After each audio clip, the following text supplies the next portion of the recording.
Part 41. All Heaven's Unlimited Base. Author, Jingde Ren. Chapter 405. 399, Blocking War, Part 2.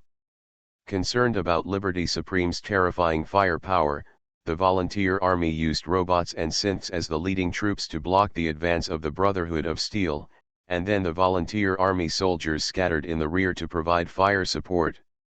I will defend freedom and life, let the people pursue happiness. Liberty Supreme chanted slogans and kept moving forward. Countless bullets and lasers hit it, but it was as if it was tickling. Boom houses were knocked down by it, and the volunteer soldiers inside couldn't avoid it and were crushed among the rubble. After the charging was completed, its body leaned forward again, and the eye lasers suddenly fired, drawing a scorched black mark on the ground. The laser swept across, and a large number of robots were all destroyed. The Asuka helicopter in the sky began to circle the battlefield, using 6-barreled machine guns to shoot wildly at the ground while circling. On the ground, the Brotherhood Knights wearing T-60 power armor rushed forward, and the subordinates and clerks in ordinary combat uniforms followed behind, roaring and charging. The tank robot fired while rushing forward. The powerful firepower of 2 3-barreled machine guns knocked a Brotherhood Knight in power armor backwards, and the power armor was also hit with holes. Boom! Another Brotherhood Knight fired a rocket at the tank robot, and after a violent explosion, they found that the robot was still active. Kill it! A few subordinates rushed up, picked up the laser gun in their hands and fired a burst, finally destroying the robot.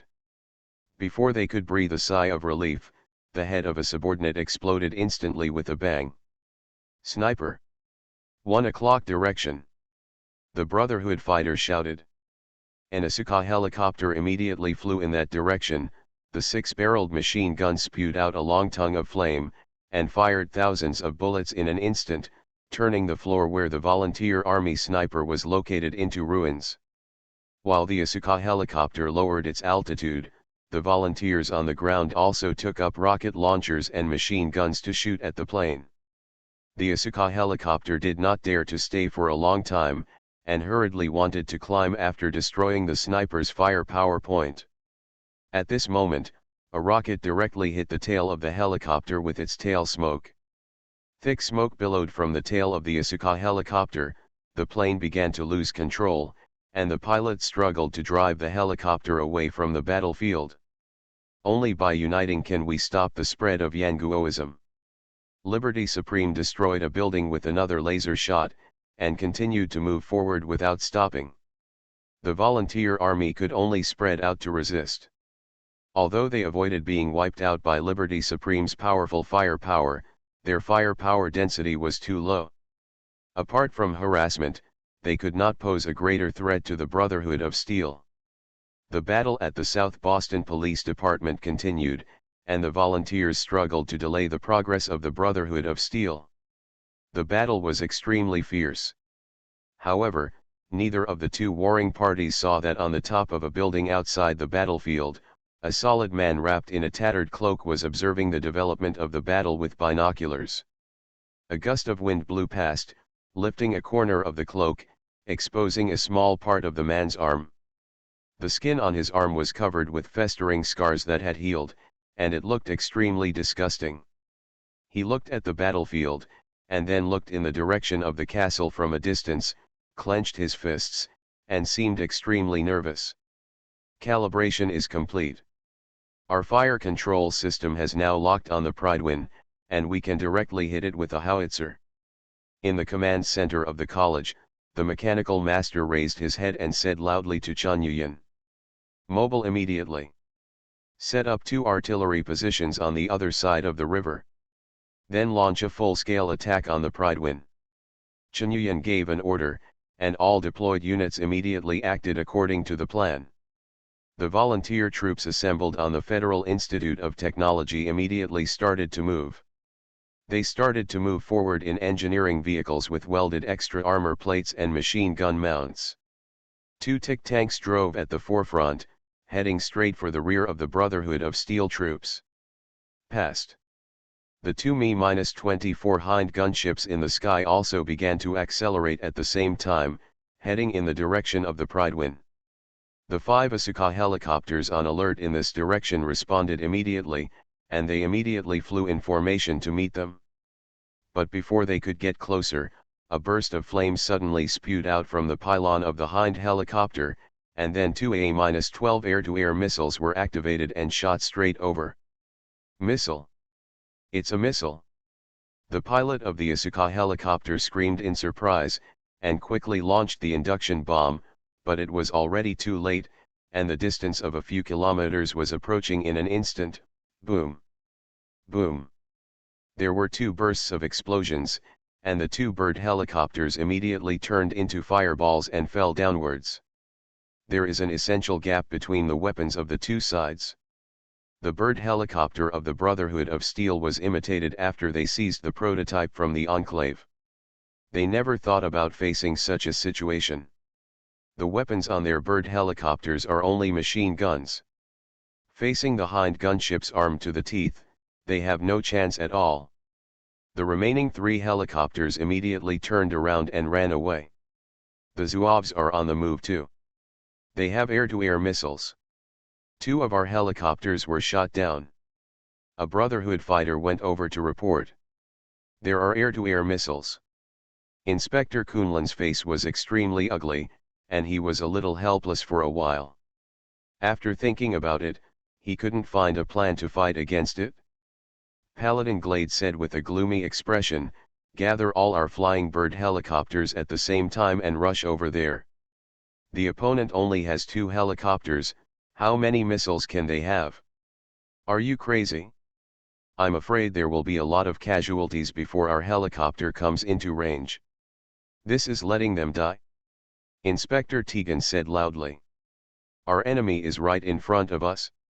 As a member of the Brotherhood of Steel, what we need is not to think about whether to die, but how to defeat the enemy, even at the cost of our lives." Glid roared loudly. Inspector Ingram thought for a while and said, "Let the Pridewin airship deal with those 2 helicopters. The weapon system on the airship is enough to destroy them, and this small air-to-air missile cannot cause fatal damage to the airship. If the airship is destroyed, then we have nothing." Inspector Quinlan retorted. "If this battle fails, what do you think we have left?" Inspector Ingram said. "In the command center of the academy, the Pridewin airship is turning." A scientist reported loudly. Chen Yuyan looked at the screen, and sure enough, he saw that the 300-meter-long behemoth began to slowly turn to the oppressive huge body, draw a huge arc, and fly in the direction of the Hind helicopter. "It's better than I imagined. Brotherhood of Steel." Chen Yuyan stared at the Pridewin with burning eyes, and swung his fist violently, "Full fire! Shoot down the Pridewin!" Boom! Boom! On the 2 artillery positions 3 kilometers apart, the LG-1 light howitzer was shocked suddenly, and 2 high-explosive shells burst out along a precisely calculated parabola, and exploded directly on the Pridewin airship. However, this kind of 105 mm caliber artillery attack is still lacking, and the Pridewin is still advancing, and the 2 explosions look like 2 small sparks under the huge body of the airship. All Heavens Unlimited Base. Author, Jingde Ren. Chapter 406. 400 Air Combat in Different Eras. At the same time Chen Yuyan gave the order, the repaired heavy mortar also opened fire in the direction of the castle. Boom!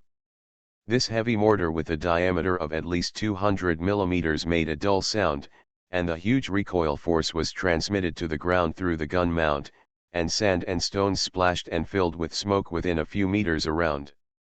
However, this shell did not hit the target, but just blew up a building over there into ruins. The 2 scientists sent over from the academy quickly began to debug the rangefinder and fire control system installed on the mortar. While the 3 artillery pieces fired, Preston, who was deployed at South Boston High School, immediately commanded a team carrying Mistral anti-aircraft missiles to advance from both sides. They moved among the ruins of buildings in the urban area, and then climbed to the top of the building. Use the sight to lasso the Pridewin in the air. At the same time, there was a shrill siren from the bridge of the Pridewin. We were targeted by the active radar. The radar soldier said loudly, "The direction coordinates are 82, 67, 139, 45, 48. There are 3 radar waves in total." The captain of the cavalry, Kells, who was in charge of the command, looked gloomy. "Start the weapons system immediately. Prepare to intercept." An anti-aircraft missile launch was detected. The number is 3. Aim the laser cannon. Launch. The 2 laser turrets on the bottom of the Pridewin immediately began to turn, aiming at the 3 Mistral anti-aircraft missiles flying towards them and firing. Boom. One of the missiles was irradiated by laser light, caught fire in mid-air, and was destroyed with a burst of martyrdom. But the other 2 missiles hit the target accurately. Boom. Boom. The airship was hit again and shook violently. At the same time, the second round of shooting from the 2 LG-1 light howitzers also arrived. One shell went astray, while the other exploded directly on the steel airbag on the upper part of the airship. The officers and soldiers on the bridge suddenly staggered, and Kells also fell to the ground. He picked up the big brimmed hat he had dropped, and shouted at the soldiers operating beside him, "Calculate the trajectory immediately. Look for the opponent's artillery position." The opponent's helicopter opened fire. Before the soldier finished speaking, he heard 2 explosions. 2 9M114 anti-tank missiles hit the airship, and the armor-piercing warhead of the anti-tank missile penetrated the Pridewin in an instant. Fragile armor. A bullet was shot in area of the flight deck, and it cannot be used. The airbag in the G-1 area was broken down, and hydrogen gas leaked. Kells yelled, "Put down the airbag compartment immediately. Open the valve to discharge all the hydrogen in the G-1 area. Report the loss." The lift force decreased by 2.36%, the G-1 airbag was fully deflated, and there was no fire. Casualties, 2. The soldier replied immediately. Only then did Kells feel a little relieved, and he said in a deep voice, "The opponent's firepower seems fierce, but it can't cause fatal damage to the Pridewin in a short time. Inform Ingram Inspector that the ground troops must speed up. Although Pridewin the Devon is not in danger yet, but if it goes on like this, even a mosquito can kill an elephant." "Yes. Go ahead. Eliminate those 2 armed helicopters first. The Asuka helicopter is ready to dispatch." Kells kept giving instructions. Ballistic confirmation. The opponent has a total of 3 artillery positions, 1 is in the castle, and the other 2 are on the west bank of the Charles River, on both sides of the ruins of the Federal Institute of Technology, with a distance of 3 kilometers. Another technical soldier also said loudly. Determine the target. Left rudder 11, increase engine output, discard ballast, and climb 600 altitude. Kells ordered loudly. Left rudder 11, discard the ballast, climb 600 altitude. The orderly immediately repeated the instruction. The flames ejected from the jet engine at the rear of the Pridewin suddenly increased, the speed of the airship further increased, and as some cargo used as ballast was dropped, the height of the airship also rose. On both sides of the Pridewin, 15 Asuka helicopters were divided into 4 combat groups and followed the Pridewin from 4 directions. The Me-24 Hind gunship on the opposite side did not stop attacking. After launching anti-tank missiles in conjunction with the attack on the ground position, the fire control radar once again aimed at the Asuka helicopter group. The A-12 Viper air-to-air missile hanging on the Dragon rack is already ready to go. Activate the missile, drop the pylon, and fire. Several steps were completed in one go, and 2 A-12 missiles shot straight out with long tail flames. Active radar waves detected. Launch the induction bomb. The pilot on the Asuka helicopter shouted hoarsely. Machine guns are launching barrage. The laser cannon is ready to aim. On the Pridewin, Kells also kept giving orders. Bang bang. Groups of induction bombs exuding extremely high temperatures were fired from both sides of the helicopter. At the same time, the Asuka helicopters on both sides also used 6-barreled machine guns to pour a dense rain of bullets forward. But it's all in vain. The A-12 medium-range air-to-air missile is far from being able to intercept the weapons of the Brotherhood of Steel, which has never encountered an air-to-air missile attack. Boom. Boom. The two Asuka helicopters exploded and disintegrated in the air. I can't do this anymore. Go up. Rush up. Invincible. The pilots of the Asuka helicopter were also bloody. They chanted loudly and rushed up the helicopter head-on.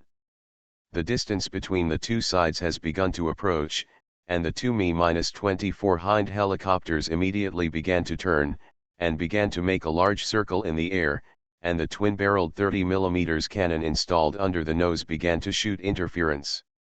Catch up! Don't let them run away. The pilot of the Bird helicopter shouted to drive the plane up. Boom! Boom! The two LG-1 light howitzers on the ground and the heavy mortar in the castle were still firing continuously. The Pridewin airship was shot again, and one of the cargo warehouses started to catch fire. Flames and thick smoke lingered behind the airship. Long.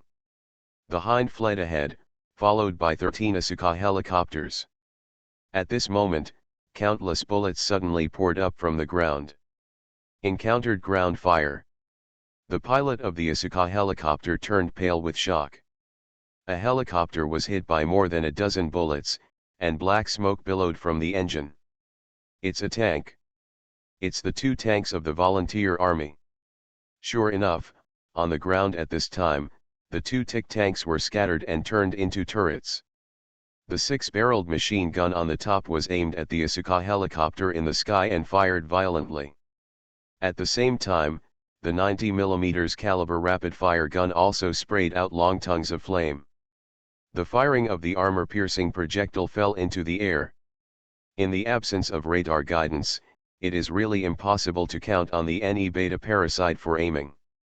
But the shooting of the main gun also caused tremendous psychological pressure. On the ground, more than 50 independent regiment soldiers also fired at the sky with their weapons. Among them, more than a dozen people were wearing various types of power armor, shooting towards the sky under the cover of engineering vehicles.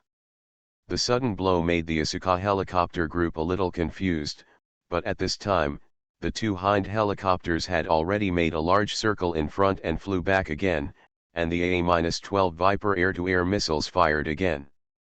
Boom! Boom! Another two Asuka helicopters were shot down.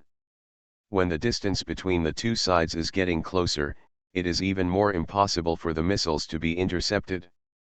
But this time, the Asuka helicopter finally had a chance to fight back. The 20mm cannon equipped on the helicopter fired violently, and the cannon on the Pridewin was also attacking. The Hind helicopter turned again, but during the turn, the plane was hit by more than a dozen shells. If it weren't for the heavy armor on the armed helicopter, it would have been shot down. Thank you for the 1000 starting coins rewarded by Star Sea Rangers. You are listening to Novels at Bless Up channel. Wish you happiness and luck. How do you feel about this novel? Please like and leave a comment. All Heaven's Unlimited Base. Author, Jingda Ren. Chapter 407. 401 Great Wall of Flesh and Flesh. The Pridewin is under attack. The volunteer army has deployed anti-aircraft firepower behind us. Superintendent Quinlan put down the communicator and looked at the Pridewin that was burning and smoking in the sky, with a hint of panic in his tone. The other side is a fully armed gunship and air-to-air missiles. The Asuka helicopter also suffered heavy losses. Paladin Glade's face darkened as if ink had been applied to it. The ground troops must be transferred back. Otherwise, if the Pridewin is shot down, everything is over for us. Inspector Tegan said. But what about the direction of the castle? Are we going to give up on the castle? Inspector Ingram said, pointing forward. Then re-unlock Liberty Supreme's nuclear bomb protocol, and let Liberty Supreme attack the castle alone. Holy Knight Glade said sharply. Inspector Ingram looked at Liberty Supreme, and still felt that this arrangement was a bit inappropriate, but there was really no better way now. None of them thought that the force deployed by the volunteer army behind them would be so powerful. This has led to the current evil result, a dilemma. However, she quickly made up her mind, I will lead a small team of knights to fight with Liberty Supreme. You go immediately to cover the Pridewin. The Brotherhood of Steel is also in extreme distress now. During the Battle of Bunker Mountain, most of the Brotherhood of Steel's ground troops were preserved, which is why they can still send dozens of power armors.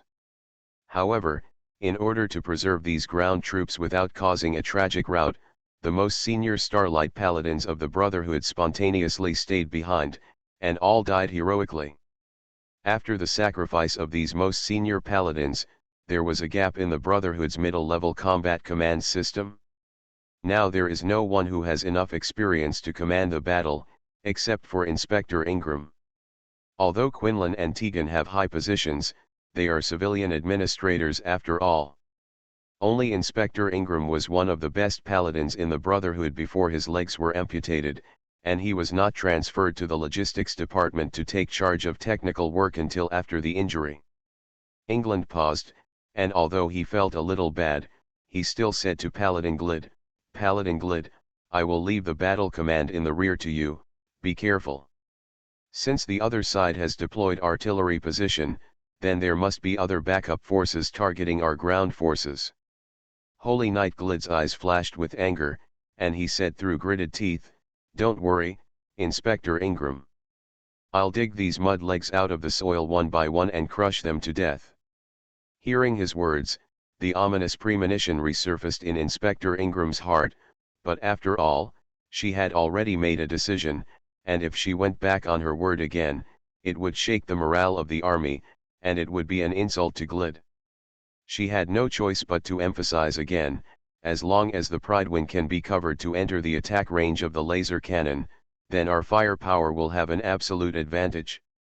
Don't underestimate the enemy. Glid agreed perfunctorily, and then directed the Brotherhood's ground troops to regroup and move towards the rear. Inspector Ingram looked at the 10 fraternity knights in T-60 power armor left in front of him, and nodded at them. Take the computer and unlock Liberty Supreme's nuclear bomb protocol. Liberty Supreme is moving forward, but every few steps it has to stop to eliminate the endless robots and sporadic volunteer soldiers, and the progress is slow. The nuclear bomb agreement has been unlocked, and the mushroom cloud of democracy will explode on the heads of the Red invaders. After Liberty Supreme unlocked the agreement, he backhanded out a nuclear bomb and threw it over without hesitation. The volunteer soldiers fighting bravely in front, and those robots can't escape the large-scale attack of nuclear bombs at all. Boom! The mushroom cloud soared into the sky. With the explosion as the center, everything around is instantly swept away. Even the South Boston police station, where the volunteers were temporarily stationed, was directly plowed to the ground by the explosion. General. The Brotherhood of Steel used a nuclear bomb again. The brothers at the South Boston Police Department, all lost contact. A volunteer soldier ran over and said to Preston sadly. But Preston was unmoved, and waved his hand and said loudly, even if they start using nuclear bombs again, we will fight. No matter how many people are sacrificed, as long as we can defeat the Brotherhood of Steel, we will fight. That is, the determination of our volunteer army. But General, the synthetic humans and robots sent over from the academy have all been lost in the previous battle, the soldier asked. Then use people to fill it. Even if 100 people die? Even if 1,000 people die? If no one wants to go forward, then I will be the first to charge. Preston shouted loudly. He looked at the people around him again, and said in a deep voice, "Under night, under the leadership of Boss Yan, we recruited master mechanics. The academy also surrendered to us. Railways are about to become our eyes and ears. Super mutants and predators, there is no shelter anymore. The wild ghouls were wiped out piece by piece. We are almost at the threshold of victory. A world where you don't have to worry about marauders, super mutants, robots, and synths. That safe world where everyone can eat, drink and live happily. But the Brotherhood of Steel wants to take everything from us. This is absolutely not allowed. If my life can be exchanged for the defeat of the Brotherhood of Steel and the safety and happiness of the entire Federation, then I can die now. Willing to die with me? Keep up." After he finished speaking, he threw the burst shotgun Chunyuan gave him to Sturgis, picked up the laser Mauser that had followed him for many years, and walked forward. Behind him, including Sturgis, almost all the volunteer soldiers followed silently. They showed this with their actions. The volunteer army is not afraid of death. On Liberty Supreme's way to the castle, South Boston High School is their last bastion. "Kill!" A captain of the volunteer army roared loudly and charged forward. Liberty Supreme's huge body was in front of him. They almost didn't need to aim. They just pulled the trigger and poured all the firepower of their weapons on the robot. Body. Da-da-da-da. The Scorpion assault rifle keeps firing 9mm rifle bullets. Whoosh. The muzzle of the laser rifle shoots out bright red laser beams. Boom. Boom. The rocket bombs exploded on Liberty Supreme all the time. A free and democratic America can never fail. Liberty Supreme knocked down a building with a slap, blocking part of the firepower of the volunteer army, and at the same time, the eye lasers suddenly fired, sweeping across in front of them. The huge red laser beam swept past with terrifying heat, and the volunteer soldiers who were involved in it were burned to ashes before they could even scream. The second team. Go! Preston shouted hoarsely, and more than 30 soldiers stood up. They saluted Preston solemnly, and then rushed to the battlefield without hesitation. "The right hand of Liberty Supreme has been damaged, turn around in that direction." Volunteer soldiers shouted loudly while continuously shooting at Liberty Supreme. The autocratic and backward Yan Kingdom will surely taste the bitter fruit of failure. Liberty Supreme chanted slogans tirelessly, and at the same time repeated killing tirelessly. It is just a war machine. Even if this kind of killing is repeated 1,000 or 10,000 times, it will not be shaken in any way. The laser cannon was still charging, and it stomped heavily, but it did not kill any more than one hapless volunteer soldier. So it took out a nuclear bomb from behind with a backhand again. Because its right hand was destroyed by the giant super mutant called Swan before, it now throws nuclear bombs with its left hand, but this team of volunteers is always active on its right side. Without any hesitation, Liberty Supreme threw a nuclear bomb over there. But throwing it with the left hand to the right is awkward after all. The nuclear bomb exploded near its feet. Boom. Mushroom clouds are rising again on the land of the Commonwealth. But this time, Liberty Supreme finally failed to completely ignore the damage caused by the nuclear bomb explosion. He only saw its figure shaking, and it took several seconds for it to recover. Moreover, its entire body was scorched black during the nuclear bomb explosion, and the leg armor near the center of the explosion was also burnt red.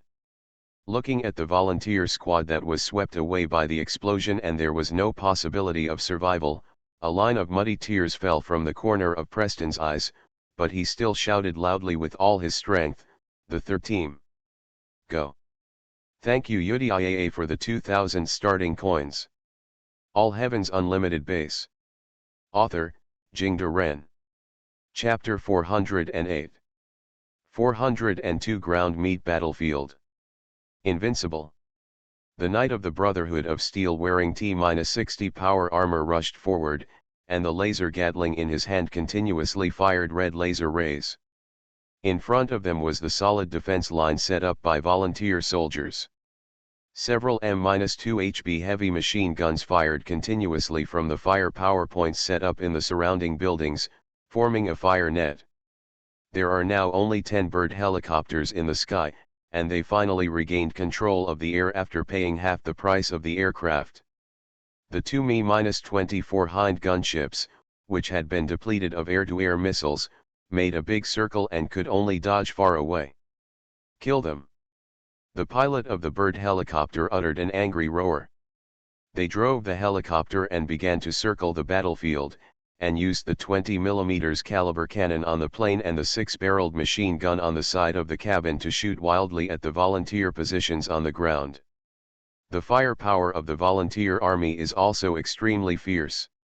The two TIC tanks turned into turret mode, and the 90mm rapid-fire guns and 6-barreled machine guns on them fired into the air non-stop.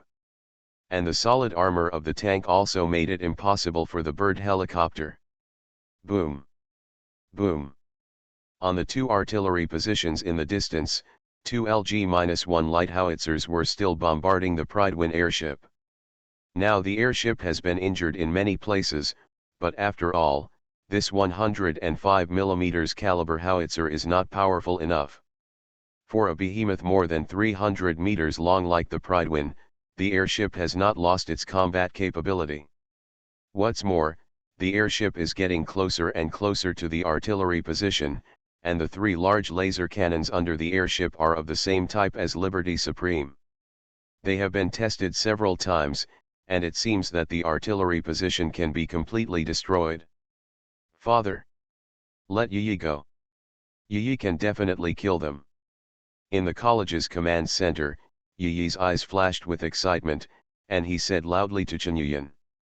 But Chen Yuyan was still shaking his head, and he said slowly, "No, neither you nor I can directly participate in this battle. We will leave this world sooner or later, but they are different. Therefore, this battle must be completed by the volunteer army alone. Otherwise, when we leave, the volunteer army will not be able to defend this new order established by us. Then, let me go." A majestic voice came from behind. Chen Yuyan turned his head, only to see Nat coming out with a bandage on his body. He nodded to Chen Yuyan and said, "I seem to remember that I haven't been removed from the volunteer army yet. Is your body okay?" Chen Yuyan frowned. "No problem, I can still bear it. Send me there. I will prove to everyone that even without you two supermen, the belief and will of the volunteer army can lead us to victory," Knight said. Chen Yuyan nodded and said, "You should know how the current battle is going.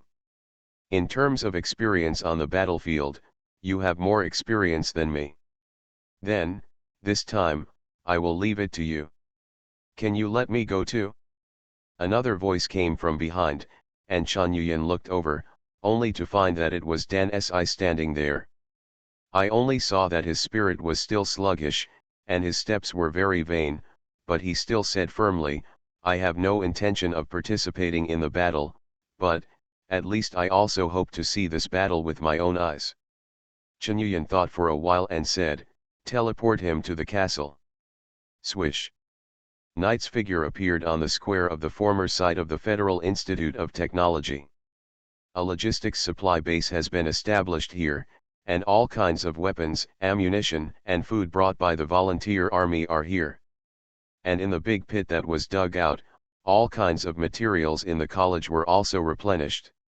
Without any hesitation, Knight ran directly towards the front line where the gunfire was raging. Over there, only the volunteer army was fighting fiercely with the Brotherhood of Steel.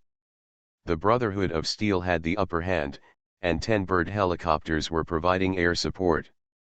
They have more than 30 power armors and they are all advanced T-60, and there are more than 50 fighters of retinue and civilian personnel.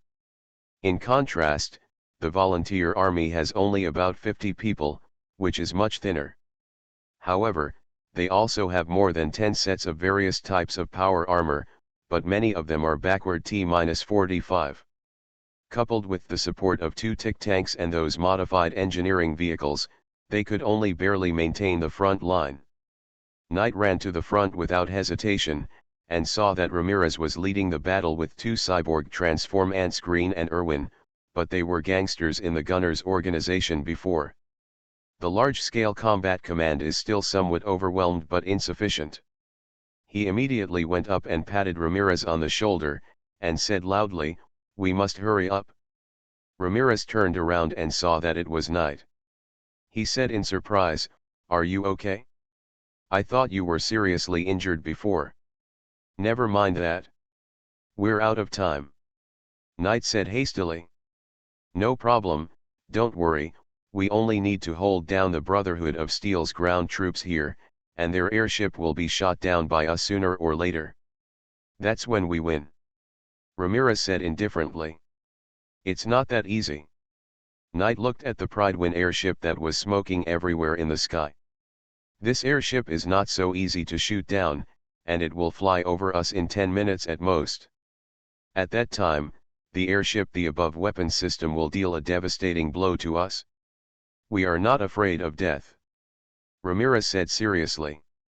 "Think about the castle.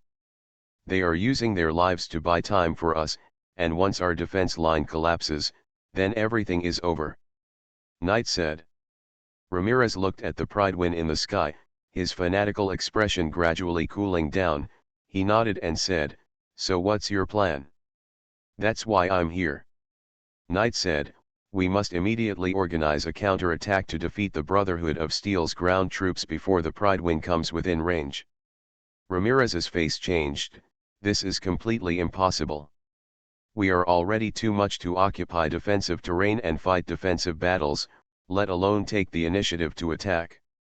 Knight looked forward and said, "No, we still have a chance. The opponent's commander is too aggressive. Although you feel a lot of pressure now, it is actually caused by his aggressive strategy. In fact, we feel very difficult, brother. It will be more difficult over there. But the difference is that once the Pridewin is within range, all their difficulties will disappear without a trace, while we have only used our lives to create this unique opportunity." Ramirez said solemnly, "Then I will listen to you." In fact, Knight still accumulated quite a high reputation among the volunteer army before.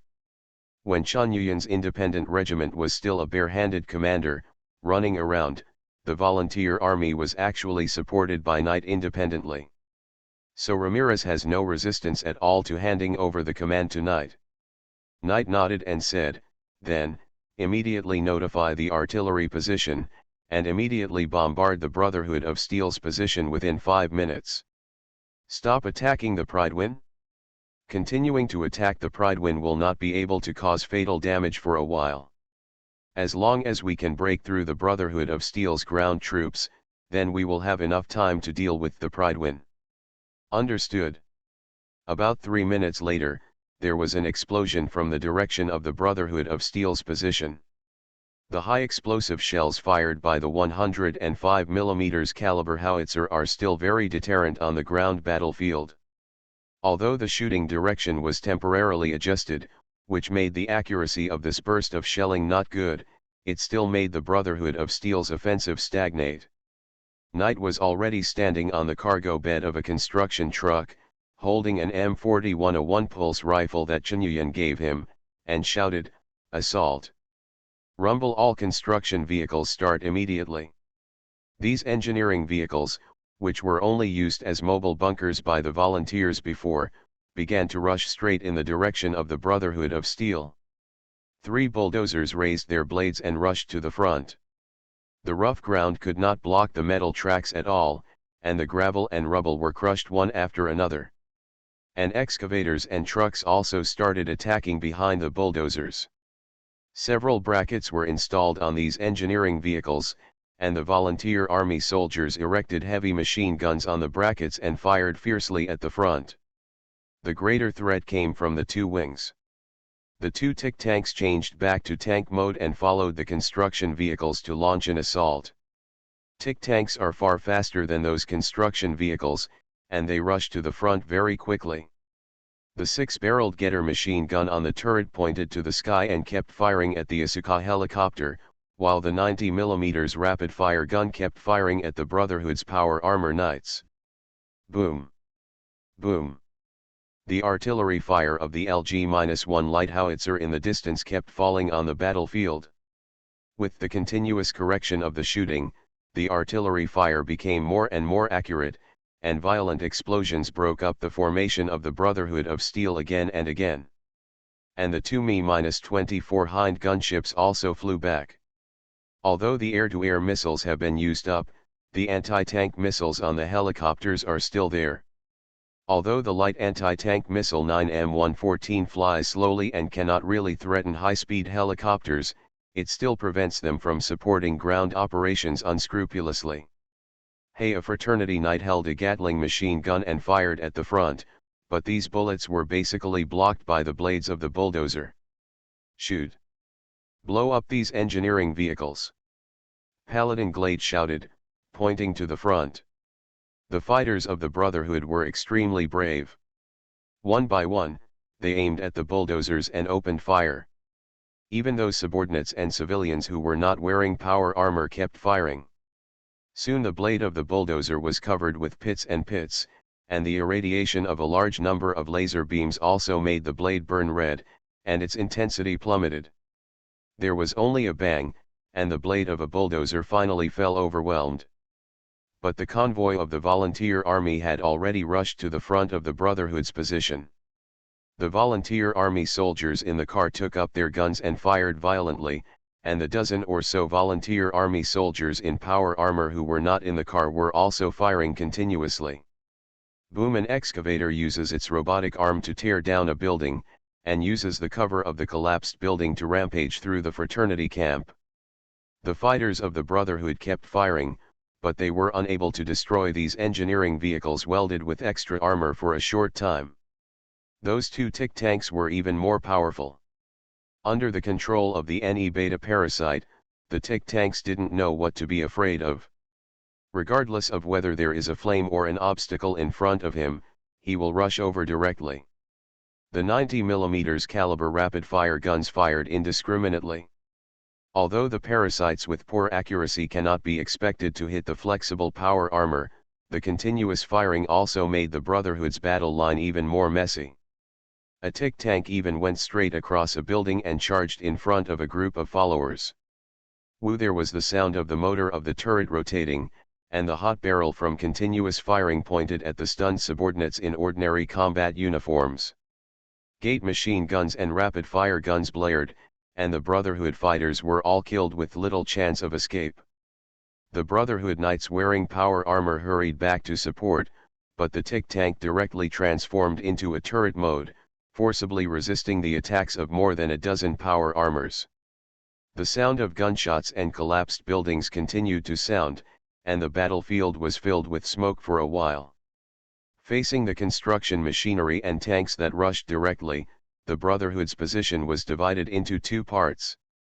At this time, the engineering vehicles had all been destroyed, and the volunteer army soldiers fought with the Brotherhood in the chaos. The battles between the two sides were intertwined, fighting almost everywhere in this large block. Paladin. We should retreat temporarily. Our loss is too great if we fight like this. A knight came to Paladin Glade and said loudly. However, Glade's face was cloudy and uncertain. He looked in the direction of the volunteer army, with angry flames in his eyes, and roared, "You can't retreat.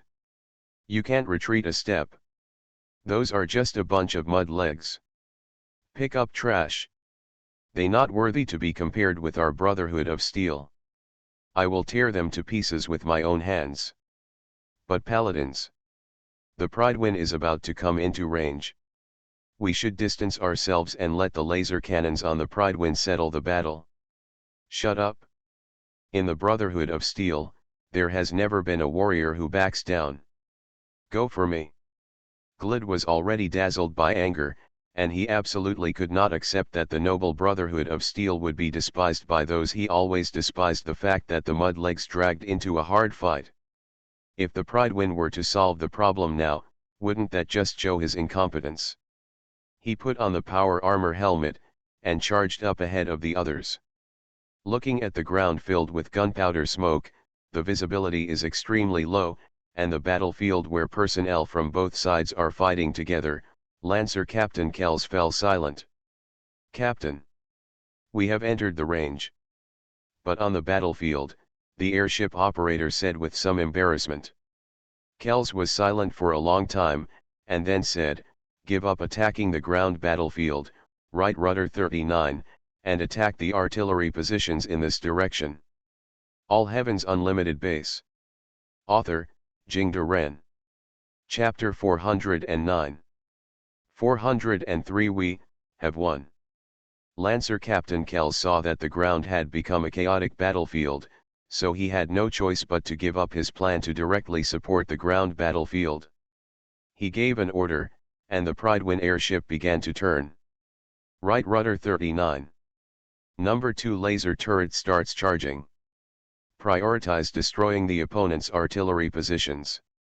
Kells said loudly. Received. Right rudder 39. Number 2 laser turret starts charging.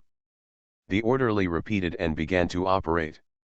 The huge body of the Pridewind began to turn and flew towards the artillery emplacement on the east side of the former Federal Institute of Technology.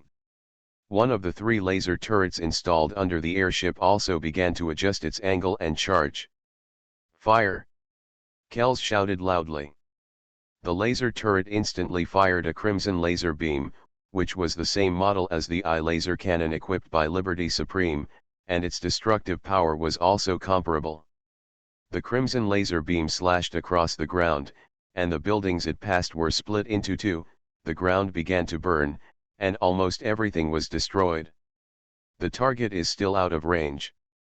The artillery operator reported. Right rudder 12, speed reduced by 23, number 2 turret continues to recharge. Kells then ordered. Yes. At the same time, the college command center. Boss Yan, Knight commanded our defending troops to charge up. They are now fighting fiercely with the Brotherhood of Steel. The Pridewind started to turn, and it is estimated that the artillery position on the east side will be within range in 2 minutes. The volunteer soldier turned around and reported. Chenyuan looked at the airship that had turned sideways on the screen, thought for a while, and immediately said decisively, "I will let the Me-24 helicopter launch a suicide attack on the Pridewind, and notify Knight to prepare." Then he immediately sent instructions to the NE Beta parasite controlling the Me-24 gunship through the Infinite Base system. At this moment, the 2 Me-24 Hind gunships, who were still a little evasive before, used the dual 30mm cannons and 9 M114 anti-tank missiles on the nose to interfere with the Asuka helicopters in the air, and suddenly became violent. The 2 helicopters immediately began to climb crazily.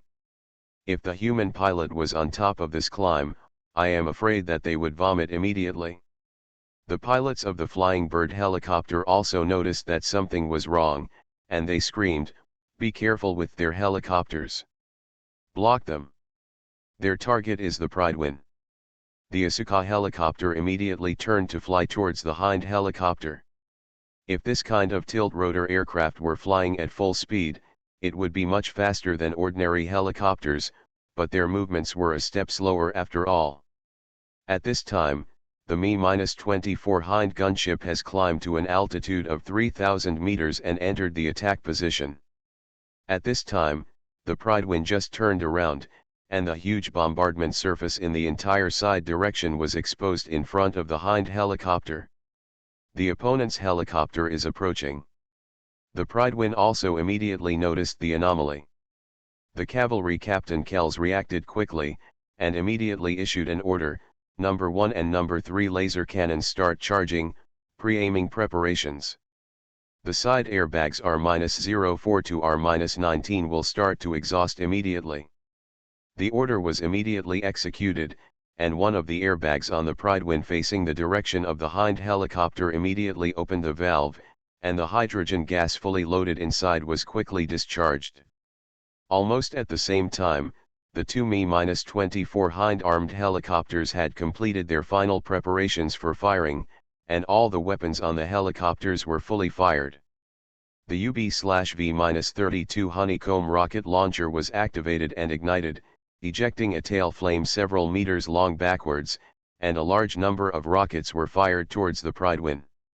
Each rocket launcher is equipped with 32 rockets, and each helicopter has 2 sets of rocket launchers.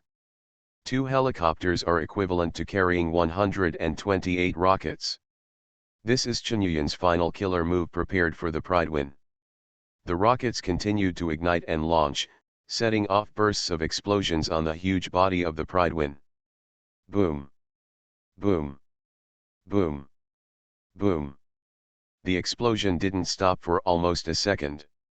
The design purpose of this honeycomb rocket launcher is to provide fire coverage, so the rockets launched do not have any terminal guidance at all, rely entirely on inertial flight, and do not require accuracy at all. However, attacking the giant airship Prydwen with a length of more than 300 meters from the side at this distance does not require any accuracy at all. Boom boom boom. More than 90% of the rockets landed on the Prydwen, and the airship was immediately surrounded by countless explosions. The flight deck, observation cabin, airtight cabin, and cargo hold all caught fire during the bombardment. The rocket bombing is just the beginning. 2 Mi-24 Hind gunships are still running towards the airship. The dual 30mm cannons and the remaining 9 M114 anti-tank missiles are all heading towards the airship as if they don't want money. Pour over. Boom! A large sea of flames spread around the Prydwen. This is formed by the hydrogen gas exhausted by the airship being ignited by the explosion. Fortunately, this piece of flame did not cause further damage to the airship other than burning, and it did not burn in the airbag to cause an explosion. The decisiveness of the cavalry Captain Kell saved the Prydwen at this time. Paladin Glade stared blankly at the sky, watching the Prydwen sink into a sea of flames. The gunshots and explosions around him seemed to have gone away, and he only felt dizzy for a while. Now the ground battlefield has become a complete mess, all the construction vehicles of the volunteer army have been destroyed, and the rest is that the two sides are firing at each other on the canine-toothed positions. Both the volunteer army and the Brotherhood of Steel occupy several buildings, and the entire position is completely inseparable from each other. However, the Brotherhood of Steel has more than 30 experienced knights after all. They are equipped with T-60 power armor and have rich combat experience, which is far from comparable to that of the volunteer army. But after all, there are still 40 to 50 subordinates with average combat ability in their army and civilian personnel who are simply here to make up the number. On the other hand, the volunteer army's total number is not as good as that of the Brotherhood, but they don't have more than half of the number of civil servants to hinder them. The existence of more than a dozen power armors also gives them the strength to counter the Brotherhood. And more importantly, they still have 2 tanks. For the sake of the current end of the battle, these 2 tick tanks are almost invincible. They rampage on the battlefield, and because of the complex terrain and chaotic positions, it is difficult for the Brotherhood of Steel's rocket launchers and plasma grenades to hit the tanks. Coupled with the existence of 2 cyborgs, Green and Irwin, in actual combat, it has been proved that their combat effectiveness is not as good as that of soldiers wearing T-60 power armor, but they are not far behind. The 6-barreled machine guns they carry remain a formidable threat to the Brotherhood's power armor. Looking at the Prydwen in the sky, Paladin Glade felt a little regretful. He was thinking, if he could fight steadily before, wait for the Prydwen to come up, and then advance step by step with the powerful firepower of the airship, maybe the battle would have ended long ago. Even if the opponent's 2 armed helicopters rushed over to make a suicide attack, under the cover of ground firepower and 10 bird helicopters, there was absolutely no such good opportunity for them to fully exert their firepower. Now because of his greed and aggressiveness, all the Asuka helicopters were first attracted to support the ground at low altitudes, resulting in a delay in the air interception, and the Prydwen did not dare to launch shelling on the chaotic battlefield, so it could only turn. In other words, he himself became the last straw that broke the camel's back of the Brotherhood. Volunteer army, volunteer army. I'm going to kill you. I'm going to kill you all. Paladin Glade finally threw away his so-called noble mask, and roared hysterically like a hooligan. Paladin Glade. Calm down. We must think of countermeasures. Look at the Pridewin. Now is not the time to mess around. Inspector Quinlan, who was standing next to him, came over and hugged Glid and said loudly. Countermeasures, yes. Countermeasures. Liberty Supreme. Why hasn't Liberty Supremacy heard back now? What is Inspector Ingram doing? She took 10 knights away. If it wasn't for her, we would have killed those muddy legs of the volunteer army long ago. She should be court-martialed. Glid yelled. Think about it for me. Paladin Glade. Now is not the time to shirk responsibility. We must retreat. The Pridewin can no longer hold up. Do you really have to wait until the airship crashes before you can wake up? Tegan, the school inspector, also came over and pointed at Glid's nose and shouted angrily. No. One breath is enough. Kill the volunteer army, leaving no one behind. Charge. Everyone charge. Glad yelled frantically. Enough. Glid, now, in the name of the Inspector of the Brotherhood of Steel, I will deprive you of the position of battlefield commander. Come on. Take down his gun. Inspector Quinlan said loudly. Immediately, 2 Brotherhood fighters came over and snatched the lasrifle from Glid. Notify all units, attack the air with full force. Block the 2 helicopters that are about to collide. Then, rearrange your formation and prepare to retreat. Inspector Tegan also issued an order to calm down the fraternity fighters who were already in chaos. Send a letter to Inspector Ingram, telling him that our attack is not going well, and that the Pridewin has suffered heavy damage and is retreating. Inspector Quinlan said, ask her again, why the Liberty Supreme has not been able to capture the castle of the volunteers. This is because, the soldiers of the volunteer army shed their last drop of blood on the defense line in front of the castle. Inspector Ingram put down the communicator, looked at the battlefield in front of him, which could be said to be full of corpses, and sighed in one breath. Men \U0026% is I carat percent $Li, Yan I \U0026 carat percent hashtag asterisk \U0026, perish. Liberty Supreme is still advancing step by step, but even such an invincible robot is already scarred, and even the voice system has begun to appear disordered. Inspector Ingram was silent. She led several fraternity knights to control the direction on the right-hand side of Liberty Supreme, preventing the volunteer army's team from breaking through here, and creating a better vision and attack environment for Liberty Supreme.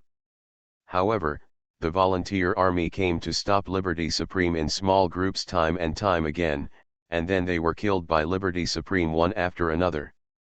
In military terms, this is completely a stupider tactic than the refueling tactic, but the commanders of the volunteer army knew this, but they still sent the soldiers to die one after another. And those soldiers, unexpectedly went to die without any complaints. However, it was the constant sacrifices of these fighters that kept Liberty Supreme here for more than an hour. Haven't been able to touch the edge of the castle until now? Because Liberty Supreme's enemy hunting system is set to destroy all enemies. If the enemy is still there, then it will find a way to kill the enemy before moving forward. General, the Liberty Supreme is coming. Retreat, the people in the castle have been evacuated, we have won. In a classroom building of South Boston High School, a volunteer soldier trembled to Pu rest and said, "No. I'm just here, watching." Preston hardly had a piece of intact skin all over his body. He used the damaged laser Mauser as a crutch and said slowly, 279 soldiers died here, is my order. General. The soldier burst into tears, everyone did it voluntarily. It's not your fault. He grabbed Preston's arm, but accidentally grabbed his entire left hand. It turned out that Preston's hand had been blown off in the battle just now. The soldier stared blankly at the arm in his hand, and fell to his knees with a plop. "General, we won, let's go, don't die here." "No. Not yet. The Liberty Masters are still on the move. The Brotherhood's offensive hasn't stopped yet. The Pridewind is still floating in the air. I won't go, I'll stand here. The Brotherhood of Steel wants to go, step over my dead body first." Preston snapped. Hug /U0026 carat democracy. No asterisk /U0026 carat dollar hashtag will be wiped by /U0026 carat percent, by the flame asterisk /U0026 carat dollar. Liberty Supreme turned around slowly, and the laser cannons in his eyes began to recharge. A mysterious communication cut into Inspector Ingram's communicator. "Cease fire, we've lost. Surrender to the volunteers, lay down your weapons, and leave the Federation." A hoarse voice sounded like sandpaper had rubbed his throat. "Who are you? Report your ID." Governor Ingram spoke halfway, then suddenly froze. Maxon, Elder. "I'm Maxon, military registration number MK-039L, Elder of the Brotherhood of Steel," said the voice. "Elder? You're still alive? You're still alive." Inspector Ingram's eyes were moist. "Without you, we don't even know the taste of victory." "I am not me anymore, I will talk about this later. Now, surrender, this is our last chance." On the top of an abandoned building in the direction of the castle, Maxon was wrapped tightly in a cloak, said slowly. "You are listening to Novels at Bless Up channel. Wish you happiness and luck. How do you feel about this novel? Please like and leave a comment. All Heaven's Unlimited Base. Author, Jingda Ren. Chapter 410. 404, Dust Settled, Part 1. Surrender. Inspector Ingram was stunned. When was this shameful word linked to the Brotherhood of Steel? But what else can we do if we don't surrender? Inspector Ingram looked at Liberty Supreme, who was walking slowly with many scars, and at the fraternity knights beside him, whose footsteps were flimsy and exhausted. Looking back at the Pridewind airship, which was in flames and smoke billowing in the sky, since the airship was already in such a miserable state, one can imagine what happened to the ground troops there. Thinking of this, her heart was filled with bitterness, her throat moved, and she said softly, "Elder, have we lost?" "Yes, we lost. But it's not without chance. Our roots are in the capital circle, in Arlington, in the fortress. If we lose everything here, then the Brotherhood of Steel will really be gone on the East Coast existence. So, surrender, and swallow this bitter pill for the future of the Brotherhood." Maxon said slowly. "Then will you come back?" "Elder. I am no longer qualified to lead you forward." "Great Elder. Surrender." "I understand." Superintendent Quinlan put down the communicator and said very calmly, "Prepare to surrender. All troops retreat and broadcast the message of our surrender." He helped his eyes, although nothing could be seen on his face, but his hands were trembling slightly. "Surrender? Who said that? Who said to surrender? We are the Brotherhood of Steel. They are just a bunch of mudlegs picking up trash. Who said to surrender?" Hearing this, two soldiers beside him, Glade, who was on the ground, struggled violently. "It's the decision of Great Elder Maxon." Superintendent Quinlan said lightly. "Great Elder? Why is he? What was he doing when we were fighting bloody battles on the front line? Why is he telling us to surrender now?" Glade yelled. Inspector Quinlan's expression suddenly became ferocious, and he rushed forward, grabbed Glade by the collar and lifted him up, shouting loudly, "What else do you want if you don't surrender? Let the Pridewind fall, let the ground troops be wiped out, Let Liberty Supreme be destroyed. Look behind you. Look at the sky. Look at the whole land. What else do you want? Glid lowered his head and said softly, This is not the Brotherhood of Steel, not the Brotherhood of Steel. This is the acting elder of the Brotherhood of Steel, Ingram. At this point in the battle, we admit our defeat. We are willing to surrender unconditionally, hoping to avoid further casualties. If you agree, please cease fire within 10 minutes, and we will follow up. Just lay down your arms and surrender. But if you think we are not qualified to survive, then we will fight desperately to the last drop of blood. Wait for a reply. A public frequency communication was sent to the command center of the Academy. Chen Yuyan waved his hand and said, Notify all units that if the Brotherhood of Steel ceases fire, then let us cease fire too. Turn on the public channel to reply to the Brotherhood of Steel, and we accept the surrender. Wait a minute. Aren't you worried that they are planning to delay the attack? Justin Air said quickly when he saw Chen Yuyan being so straightforward. Chen Yuyan smiled lightly and said, If it's the railway, then I might think about it, but if it's the Brotherhood of Steel, then they really surrendered. Go, and meet our victory. Stopped. Preston stared blankly at Liberty Supreme, who was leaning forward and just made a shooting motion. The destructive eye laser did not burn him to ashes together with the teaching building as expected. The Liberty Supreme just leaned forward and made a shooting motion, then paused, then stood up straight again, and stood quietly in the original place. The ground no longer moves? General, this is, the volunteer soldiers next to him were stunned by this scene. Preston exhaled a long breath, and said softly, This is, a victory. After finishing speaking, it was as if all the strength in his body had been exhausted, he swayed weakly, and fell limply to the ground. The soldiers next to him quickly supported him.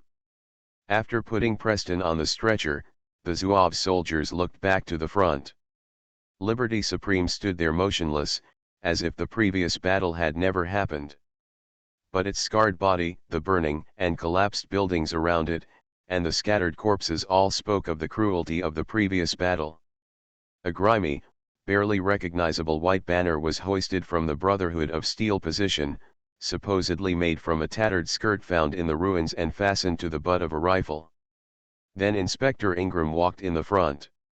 She took off her power armor helmet, raised her hands high, and stood motionless in the middle of the battlefield.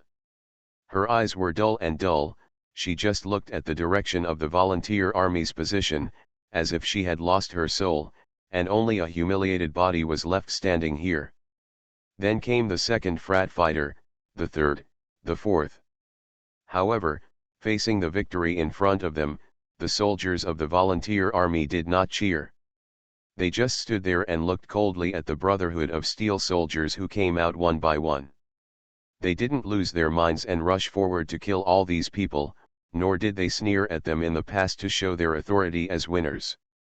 They just looked at the brothers prisoners of war coldly, their eyes were cold, and there was a trace of perseverance. Around the Pridewind airship, two Mi-24 Hind gunships were crashing into the airship.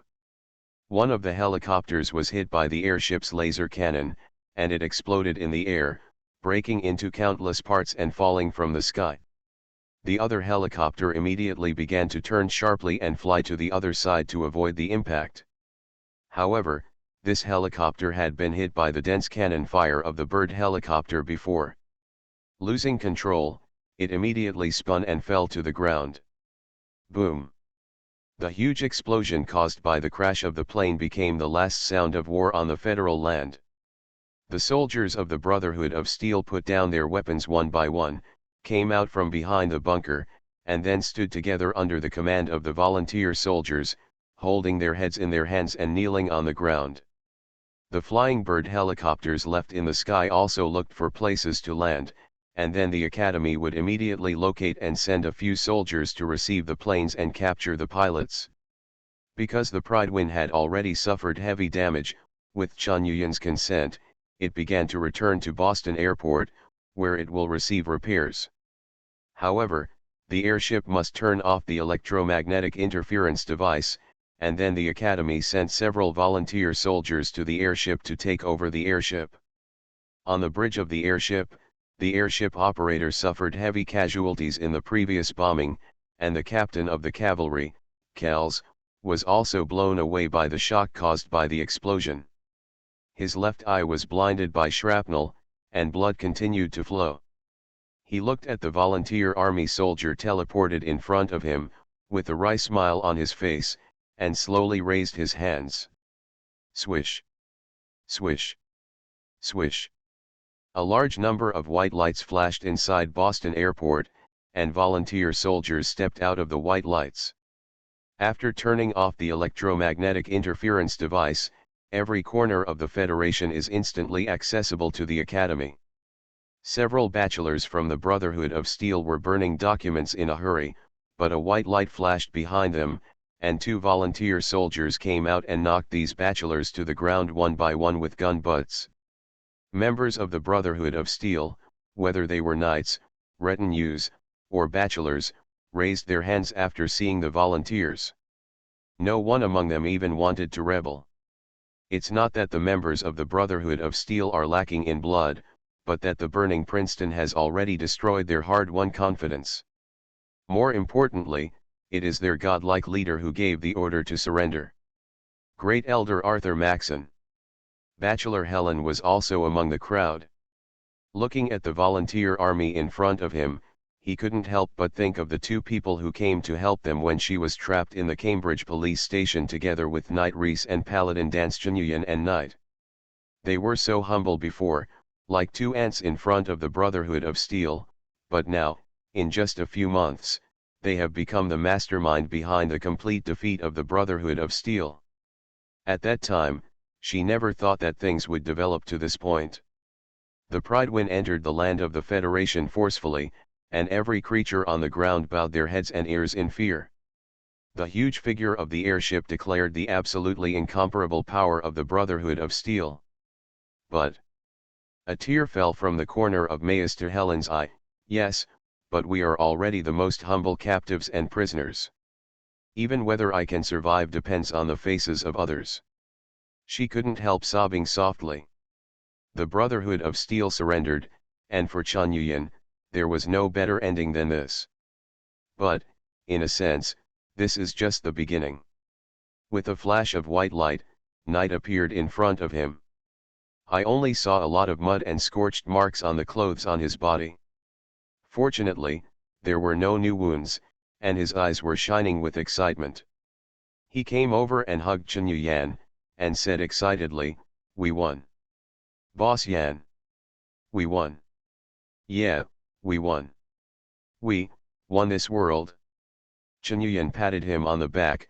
"Now go back to the infirmary and recuperate well.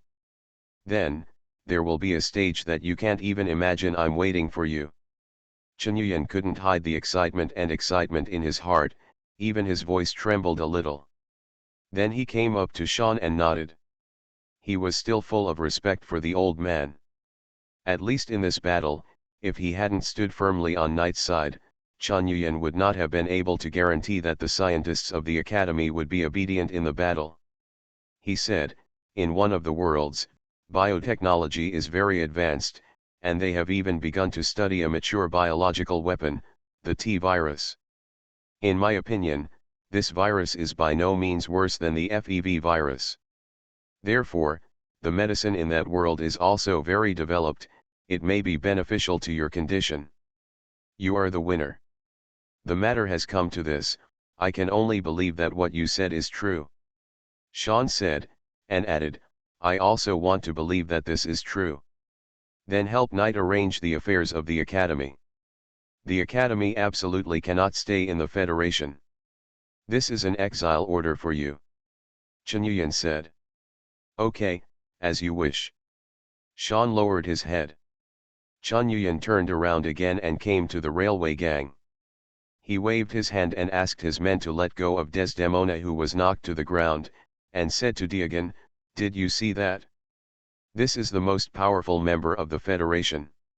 Strength. Looking at the devastated battlefield on the screen, Deacon sighed softly, I see. So, what about your promise? Synthetics will have a legal status, and will also establish an independent village. Everything is voluntary. Next, some laws and regulations related to synthetics will be entrusted to you to formulate. Chen Yuyan said. Desdemona looked at Chen Yuyan with a gloomy face, and said after a long time, so you mean that there is no need for the railway anymore, right? It is no longer necessary for the railway to seek freedom for synthetic humans. It is true. However, as a war intelligence agency, it is up to you to choose how the railway will go. Chen Yuyan said. Desdemona looked complicated and didn't speak. Chen Yuyan saw what she was thinking, and said, do you feel like yesterday you were hiding under the chasing of the academy like mice, living a precarious life, and today you are standing at the headquarters of the academy, loudly declaring the autonomy of synthetic humans is a very unacceptable thing? Do you think that this ending has caused the blood of your ancestors to be shed in vain? Desdemona still didn't speak, but her expression said everything. Chen Yuyan went on to say, but you have to understand that without Deacon's persistence and your persistence, I would never have taken the matter of synthetic human autonomy to heart. At that time, I was more likely to maintain the status quo, to ensure the stability of the academy. Do you understand? If you don't let me see what I want to see, I won't consider your ideas. You killed Gloria. Desdemona spat out a few words. Because she killed people from the academy. At that time, the academy had surrendered, so she killed my people. If you insist on entangled in this matter, then I will kill you with great regret, because you are challenging my authority. Chen Yuyan said flatly. I want to go back and think about it. Desdemona said. No problem, you can do it anytime. But you have to remember that you should understand that above the Federation, I will not allow organizations like railways to exist independently. You don't have much time. Chen Yuyan said. Desdemona nodded and continued walking forward.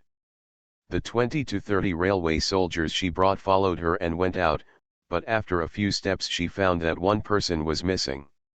He turned around, only to find Deacon standing where he was, smiling at her.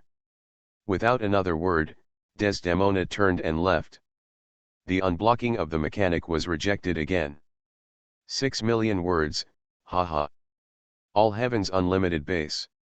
Author, Jingde Ren. Chapter 411. 405, Dust Settled, Part 2. Commonwealth, Boston Airport. The Prydwen airship has returned and is docked at the remodeled port of call at the airport tower. The place where the fire was on the airship has been extinguished, but there is still a trace of black smoke coming out, which is caused by a short circuit.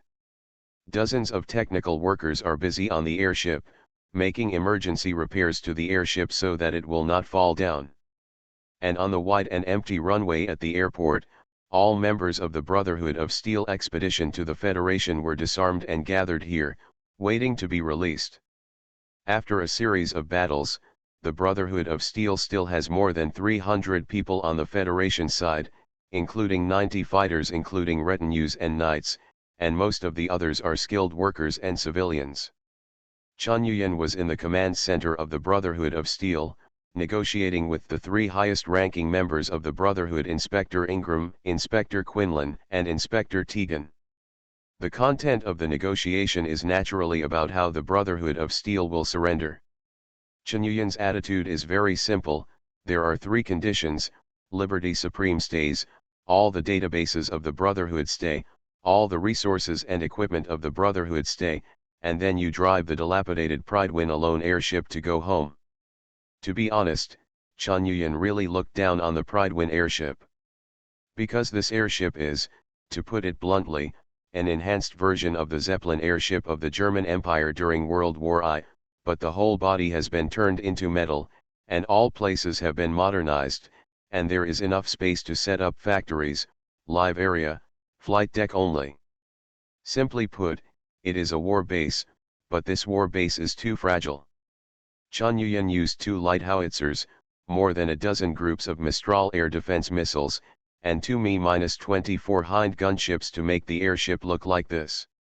If he really wants to drive back to the world of command and conquer, the near-future high-tech world in the world of war, I am afraid that he will be targeted every minute. Moreover, the production equipment carried by the Pridewin, as well as the supplies and production line carrying capacity sufficient to support a regiment-level force, are not of much use. Chunyuan had heard from Lin Huo before that in the world of command and conquer, there is a kind of equipment called MCV, which is the base vehicle, which can directly support a local battle. However, this kind of equipment can only be used by people at the level of Legion commanders in GDI and NOD. In addition, the Brotherhood of Steel still has a strong foundation in this world. As far as he knows, the real headquarters of the Brotherhood of Steel is on the west coast of the United States. It is not clear that the forces of the NCR are at war. Then the Brotherhood of Steel on the east side, their roots are also in the Capital District, they occupied the Pentagon as their base. With the status of the Pentagon in the United States, one can imagine how deep they still have. Therefore, it is better to let the Pridewin go back and sell a favor. Anyway, Chunyuan wasn't afraid of this kind of airship making a comeback, or rather, he hoped that they would come in an airship when there was another war with the Brotherhood in the future, because in this way he could easily shoot down the airship, causing the Brotherhood to suffer even more losses. As for the conditions you proposed, we cannot agree. The Brotherhood's database contains a large number of very dangerous technologies. Some technologies are not even used by us, because we are worried that this technology will cause harm to the world if it is leaked out," said Inspector Quinlan. "You have no choice. You must know that because of you, both the Federation and the Volunteer Army suffered a tragic and unnecessary war. We suffered heavy losses in this war, and you think the point you brought can supplies be made up? No. Absolutely not," Chunyuan said. "In addition, Liberty Supreme cannot be left to you. We can dismantle it and take it away under your supervision, but because it has too strong destructive power, we cannot let them be used by unprepared people." Kun, as if he didn't hear Chunyuan's words, Inspector Lan said to himself. Boom. Chunyuan slapped the table, and the metal table was instantly turned into a pile of scrap iron. He pointed at the Inspector Kunlan's nose and cursed loudly, "Is it right for the Supreme Liberty to use it for you? What qualifications do you have? Use Liberty Supreme? Could it be that letting Liberty Supreme go to the castle to kill, suddenly ignoring that there are more than 1,000 civilians in the castle, is this a prepared way to use it?" "We were at war, sir," said Inspector Ingram. "Yes. War. If this is the case, I will leave it here, and you must agree to all our conditions. Otherwise, I will take it myself. You must know that I am negotiating with you to save face. I want to give you a way out. Now that you don't want to drink a toast, don't blame me for being rude." Chunyuan's temper that had been subdued before came up again, pointing at the noses of the 3 inspectors and swearing. Inspector Tegan sighed and said, "Then let the elders make the decision." "Great Elder? By the way, where did Maxon go? Is he really dead?" Chunyuan asked. Inspector Ingram didn't speak, but just switched on the communicator. "I'm not dead." A communication suddenly cut in from the public channel, but the voice was extremely hoarse, like a broken gong, making him a little unsure who it was. "I am Arthur Maxon, the former elder of the Brotherhood of Steel." Maxon added as if he understood Chunyuan's doubts. "The former elder? What happened to you? Since you are a member of the Brotherhood of Steel, you should appear here now and surrender," Chunyuan said flatly. "If you think my presence will help the future of the Brotherhood of Steel, then I will come. Then please, I can wait." After Chunyuan finished speaking, he ignored the 3 inspectors, and turned around to sit on the chair with his eyes closed.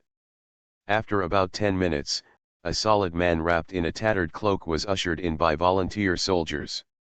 Chen Yuyan opened his eyes suddenly, and pierced them with sharp eyes, but the other party was also a strong-willed person, and he still maintained his calmness in the state where I was the Daizug. The man stepped forward and lifted the cloak. The skin festered, the hair fell out, and the nose and ears had all but disappeared. What appeared in front of everyone was such an ugly monster.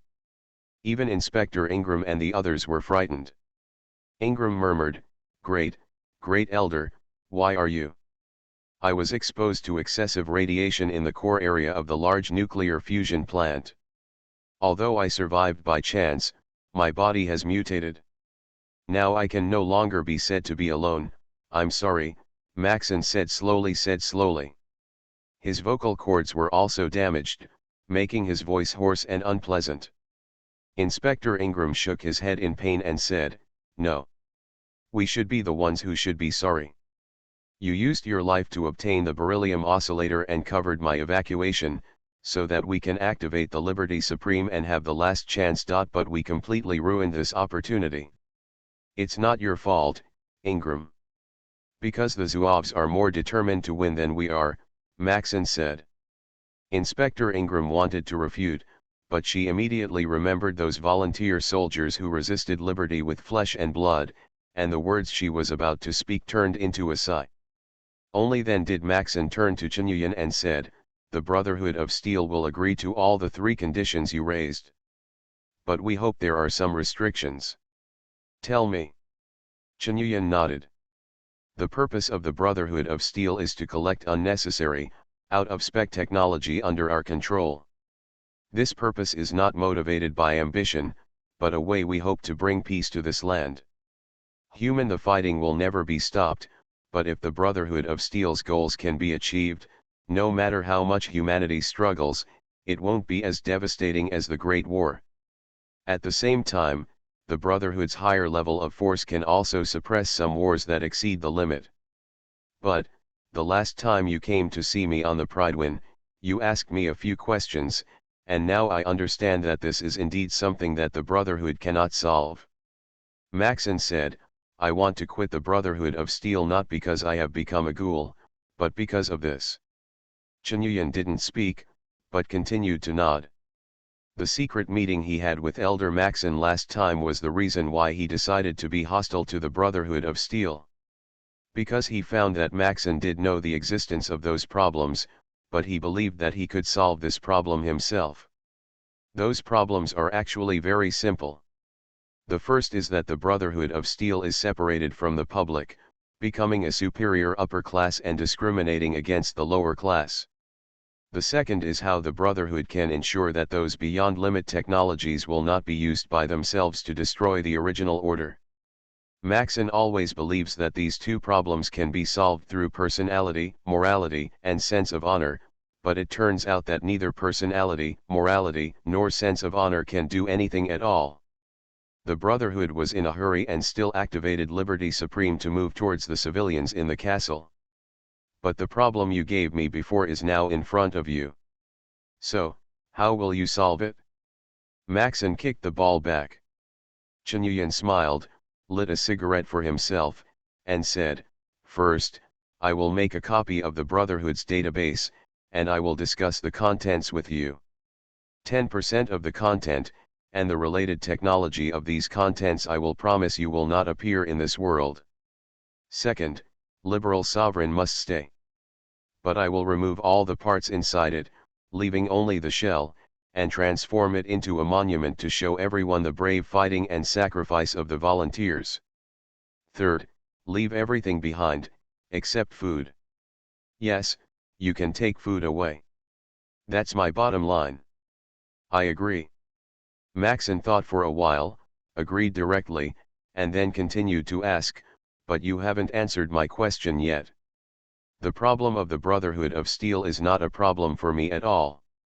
Because I only worry that the technology is not advanced enough, and that the destructive power is not strong enough," Chen Yuyan said, exhaling a puff of smoke.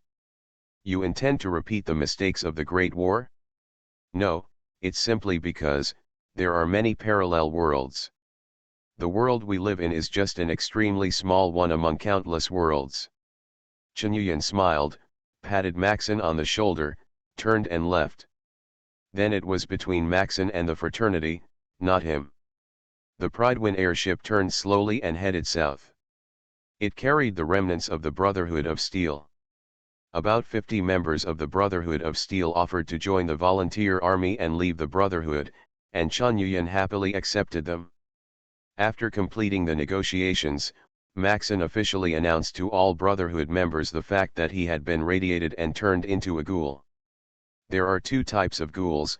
One is the conscious ghouls. They can be regarded as humans mutated by nuclear radiation. They are ugly because of mutations, but they are very long-lived and not afraid of nuclear radiation. And the other one is the mad ghoul. This kind can no longer be called human beings, because they don't have any consciousness or IQ at all besides killing. The Brotherhood of Steel is a human-first organization, and their values make it impossible for them to accept that their elders have become ghouls, even if the reason is because the elders risked their lives to mutate in the middle of the battle. Maxon temporarily gave up the position of elder to Ingram Inspector, and the election of elders will be held after they return to the headquarters in the capital district. Although many people do not want to see Maxon leave, but this established fact also makes them have to accept. The aftermath also began around the same time. The Liberty Supreme was disassembled, keeping the shell, but all the parts inside would be removed, and then the shell would be filled with cement. And a pedestal will also be poured out. Inside the pedestal are the ashes and relics of the 279 volunteer victims who used their bodies to block the advance of the Liberty Supreme during the Battle of the Castle, and their names are engraved on the outside. The volunteer army also notified the entire Federation of its victory immediately, and also made the existence of the Academy public. In the announcement to the public, the volunteer army explained the origin, organization, and purpose of the Academy, and announced that all members of the Academy would be exiled and would never return to the Federation. At the same time, the volunteer army also explained the situation of synthetics to all federal residents. They will distribute equipment that can identify synthetics to all villages, but at the same time they will also announce that the existence of synthetics is legal, and they will build a village of synthetics. Synthetics and normal humans slowly get used to each other. And the replacement of residents with synthetics will disappear completely, never. As for the Brotherhood of Steel, the volunteer army also declared victory in the war against them, and the two sides signed an armistice agreement. The Brotherhood of Steel promised that they would never step into the area controlled by the volunteer army. In addition, the volunteer army declared the gunman organization illegal, the existence of super mutants and ghouls illegal, and any kind of predatory behavior illegal.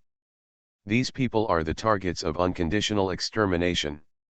However, the existence of ghouls is legalized by the volunteer army and enjoys citizenship. Ghouls and synthetic humans will legally exist as the other two subhuman races recognized by the volunteer army, and relevant laws and regulations will gradually improve. In other words, from today onwards, the volunteer army has become the sole master of the entire Federation. This time the application for unblocking was rejected, and it is basically certain that the website does not intend to let the mechanic out. Regarding this matter, I can only express my helplessness. My arms can't twist my thighs, so it's hard to say what will happen in the future. At present, the grades of this book are very bad, and I don't know what the future holds. Anyway, I will stick to writing. Thank you for the 10,000 starting coins rewarded by Star Sea Rangers. Thank you UDIAA for the reward of 1,500 starting coins. All Heavens Unlimited Base. Author, Jingde Ren. Chapter 412. 406 Task Settlement. The volunteer army has won, and they have become the masters of the federal district, but all this has just begun. The current actual control area of the volunteer army is near the urban area of Boston, and the Federation in the usual sense refers to the entire state of Massachusetts. But now in the Federation, there is really no big force that can stop the progress of the volunteer army. This wasteland is still too empty, and the population is still too sparse, not to mention that the east coast of the United States was still the key target of the nuclear war 200 years ago. Preston opened his eyes, and what he saw was a clean white room and Chen Yuyan's smiling face. "Where am I? Am I dead?" he murmured. "May I think that your words cursed me too?" "Preston." Chen Yuyan smiled and said, "You have been in a coma for a week, and the doctor said you could be discharged from the hospital yesterday, but you are still comatose." "Awake." "1 week. Then, Brotherhood of Steel." Preston struggled to stand up, but was held down by Chen Yuyan.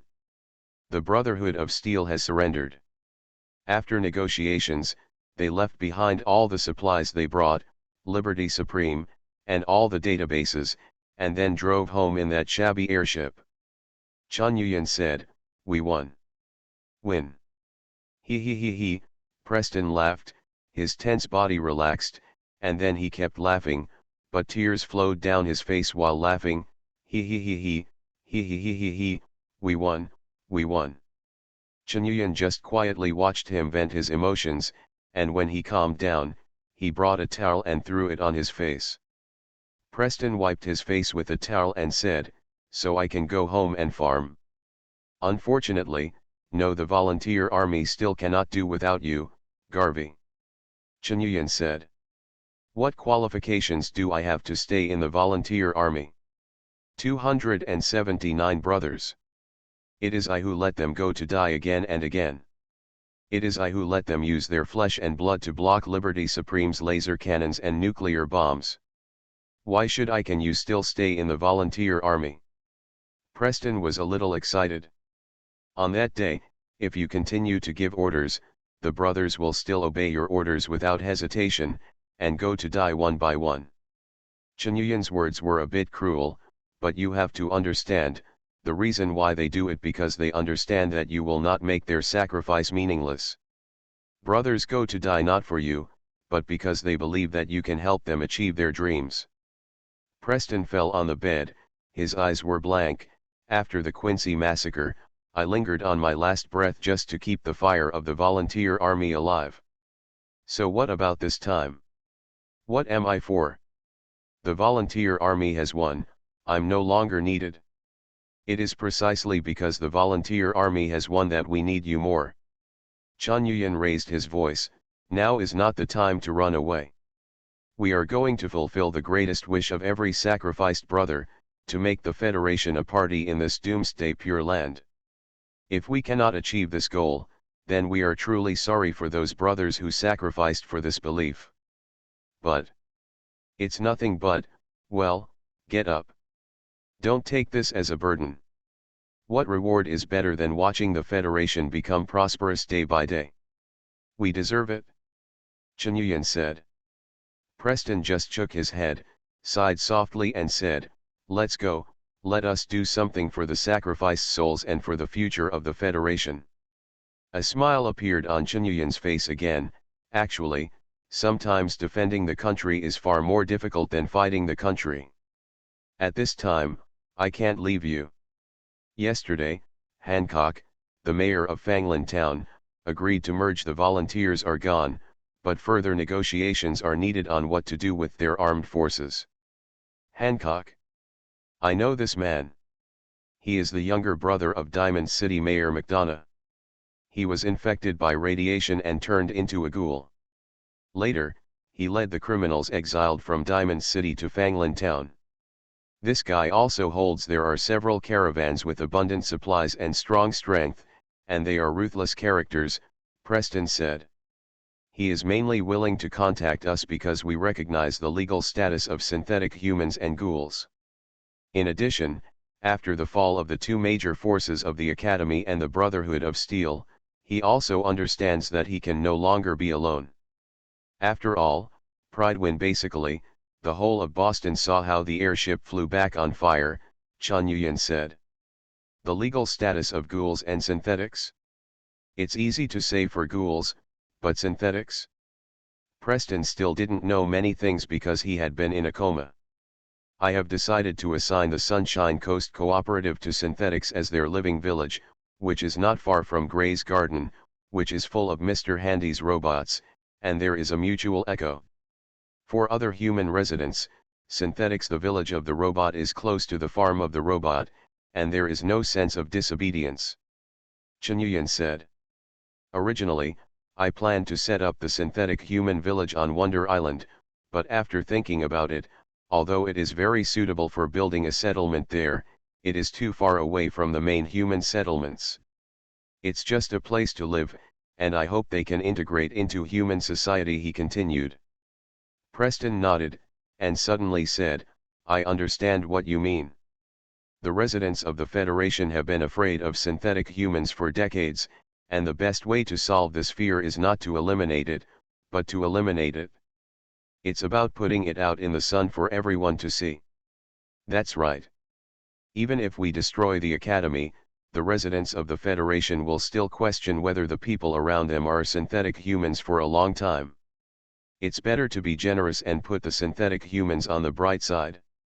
Anyone who wants to see it. As long as you are familiar with it, the fear will naturally disappear. That's a good idea, but what about the people in the Academy? Are you really going to exile them? Preston quickly got into the mood and began to discuss with Chunyuan. It is indeed intended to be exiled. Another reason is that I think the Federation is not suitable for them. They can only exert their full strength in another place.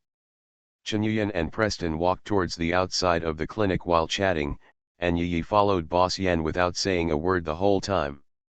As soon as he went out, he saw Knight walking towards him.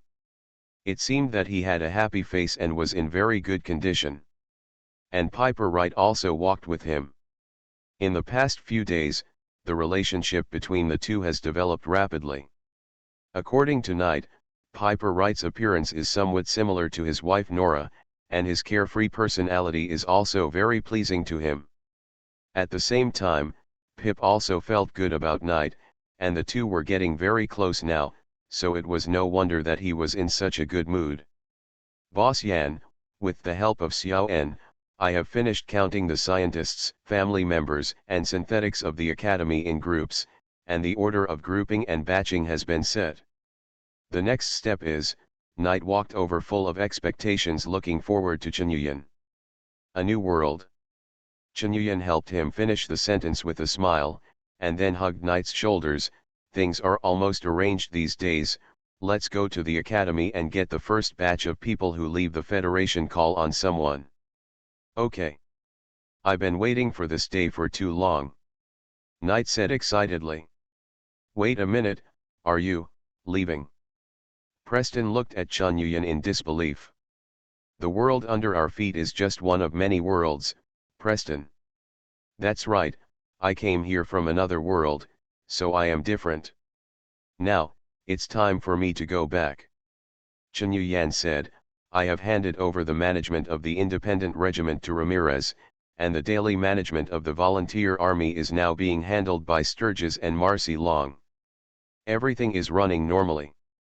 But, Preston was a little excited, he wanted to say something, but was interrupted directly by Chunyuan. I'll be back, Garvey. This world needs resources from other worlds, and other worlds need resources from this world.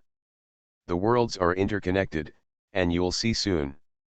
So, not only will I come back, but I will come back often. I have a part in the reconstruction of the volunteer army, so don't forget it. Chunyuan said. Preston looked ignorant. Seeing his expression, Chunyuan laughed and said, Look at you, ha ha ha ha. Go find Sturgis, he should be going crazy. Brother Steele, there will be some civilians who will surrender, and you can ask them to help you too. After seeing off Preston, Chunyuan and Knight came to the academy together. Now on the ground of the college headquarters, the big hole dug out by the volunteer army has been renovated, and it is now an official entrance and exit. This place will continue to operate after all the scientists of the academy leave, especially because there is a nuclear fusion reactor inside, so it must not be easily given up. As for the operation and management of the college headquarters in the future, Jackson and Wallace will be responsible. Jackson was the caravan leader who was hunted down by the Mechanic Master's robot all the way before, and Wallace was a scientist that Sean liked very much, and he had specially asked Knight to recruit him to join the academy. When they came to the command center of the academy, Sean, the owner of the Synthetic Human Recovery Department Justin Eyre, the chief engineer Ali Filmer, and the director of the medical department Dean Walcott were also here. They are the first batch of candidates who are going to be sent to other worlds. This choice has also been carefully considered. First, the number of people should not be too many. Second, Sean must go to the world of Resident Evil to receive treatment immediately, so he and Dean Walcott had to go. Then Justin Eyre has always been in charge of the Academy's military operations, and the chief engineer Ali Filmer is in charge of the personnel management of the Academy. They can also go to other worlds to witness. Chunyuan said to them, "Now I need to go back to my own world first, and then summon you. But I can't be sure whether the time between different worlds is synchronized, so it is possible that I summoned immediately after returning, or maybe a few days, but no more than 3 days at the most. So what do we need to do these days? What does the so-called summoning mean?" Sean asked. "You don't need anything, you should do whatever you want. But if there is a voice from your mind asking you some questions, you need to agree." Chunyuan recalled calling Four Eyes and the others to come to order and conquer the world, and explain a few things to Sean and the others. "It doesn't sound very reliable, but we don't have a choice now, do we?" Ellie Filmer is a 50-year-old female scientist. She has always been strict in her work. Not convinced. Then, goodbye in another world. Chunyuan waved his hand to them with a smile, and then said silently in his mind, "System. Start task settlement." Received, task settlement is about to begin. Mission World, Radiation 4, Mission Objective, dispel the cloud that hangs over the Federal Residence task completion statistics. Federal Threat 1, Academy and Synthetics, has been resolved, reward points, 11,000 points. Federal Threat 2, Brotherhood of Steel, has been resolved, reward points, 15,000 points. Federal Threat 3 Super Mutants, 70% of the extermination rate, deducting the number of exterminations that have nothing to do with the experimenter, and get reward points, 2,000 points. Federal Threat 4, Predators, the degree of extermination is 65%, the number of exterminations not related to the experimenter will be deducted, and reward points will be obtained, 3,000 points. Federal Threat 5, Gunner Organization, 90% of the extermination rate, deduct the number of exterminations that have nothing to do with the experimenter, and get 1,000 reward points. Federal Threat 6, Mechanic Master, has been resolved, reward points, 8,000 points. Federal Threat 7, Feral Ghouls, the level of extermination is 50%, and the number of exterminations that have nothing to do with the experimenter will be deducted, and 2,500 reward points will be obtained. Federal Threat 8 Other Mutated Creatures, the degree of extermination is 5%, and the number of exterminations that have nothing to do with the experimenter will be deducted, and 500 reward points will be obtained. Federal Threat 9, Hunger and Shortage of Supplies, 10% solution level, 1,000 reward points. Federal Threat 10, Chaos and Disorder, 20% resolution, 5,000 bonus points. Task, dispel the cloud that hangs over the Federal Residence, task completion evaluation, S rank.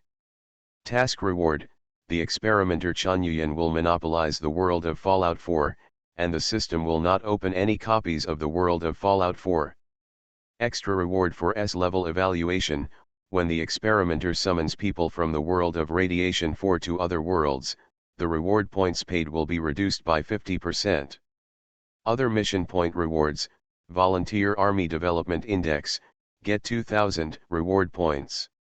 Conquer the railway organization and get 5000 reward points. Destroy Liberty Supreme, get 5000 bonus points. Kill the plot characters Glory, X6-88, Ivy, Ahab, etc., and get 2000 reward points. Kill all kinds of monsters and get 2000 bonus points. A total of reward points, 65,000 points. Thank you for the 2000 starting coins rewarded by Legacy of the Stars. Thank you Huazhang Xiadian for the 1000 starting coins. You are listening to Novels at Bless Up channel. Wish you happiness and luck. How do you feel about this novel? Please like and leave a comment. All Heavens Unlimited Base. Author, Jingde Ren. Chapter 413. 407 Promotion and Exclusive Use. Don't mess with the tramp with the dog. Don't mess with the Brotherhood of Steel.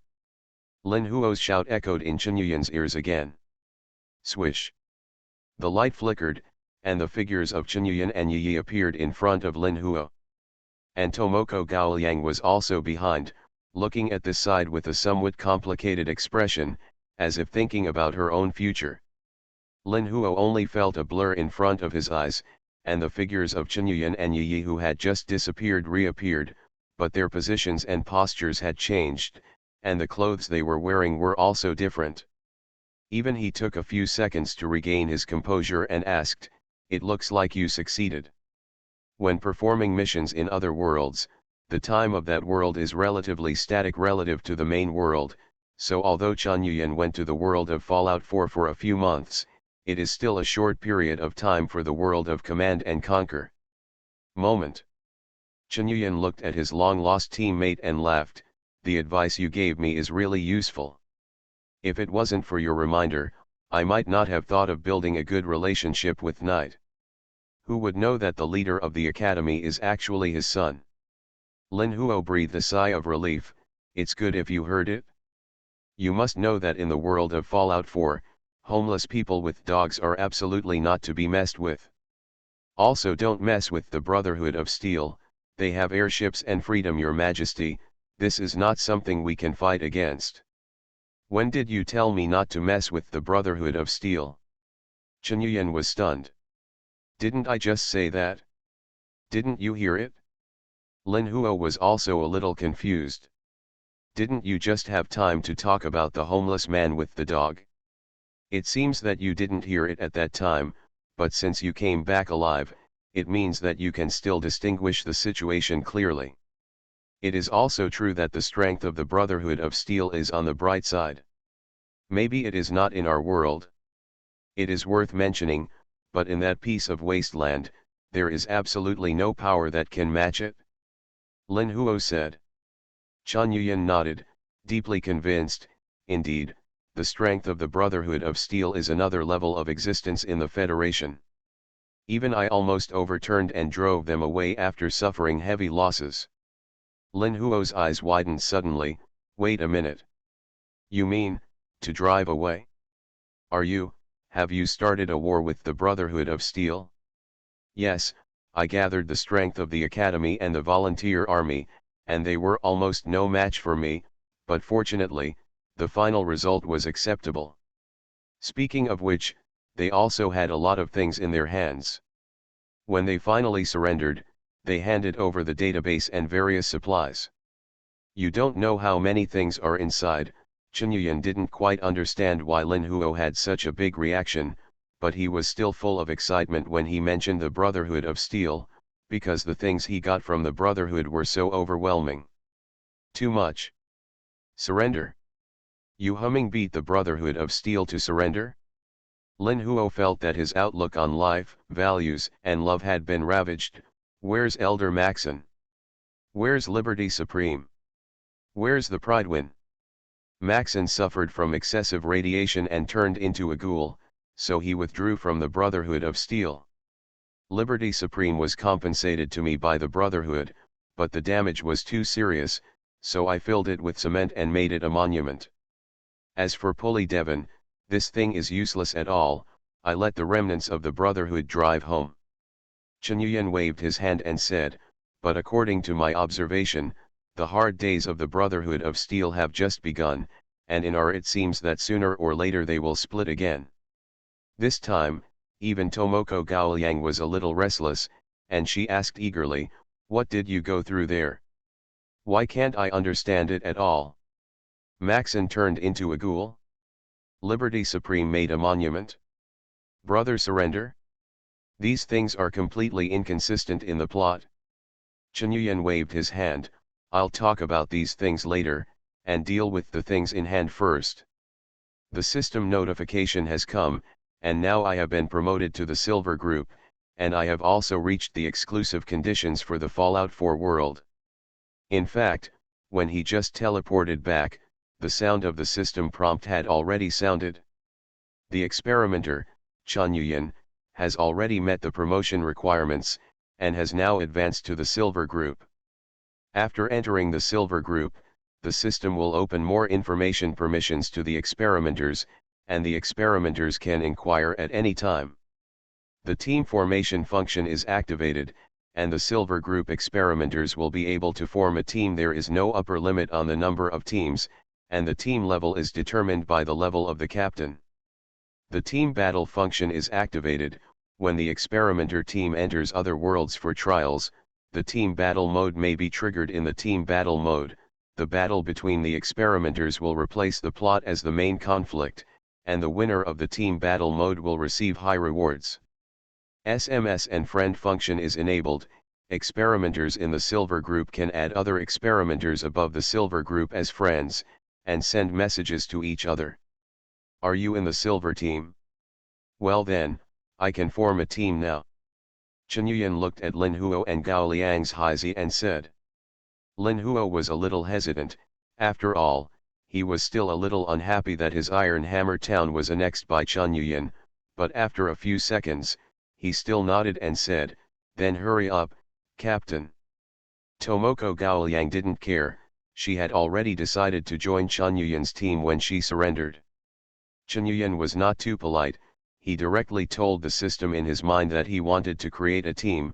As for the name of the team, he thought about it, and came up with a few names, such as God of War Team, Qingtian Team, Invincible Team, and found that they were all it has already been used, and then he started a Langxiang Team following the advertisement with a spoof idea, but it turned out to be used, which made him depressed. After thinking about it, what if it was a garbage collection team? Well, this name is not used by anyone, but, Chen Yuyan looked at the well-dressed Lin Huo and the dignified and capable Tomoko Gaoliang, thinking that with this name, these two people would probably kill each other. In the end, I decided to name it Legion of Ruins.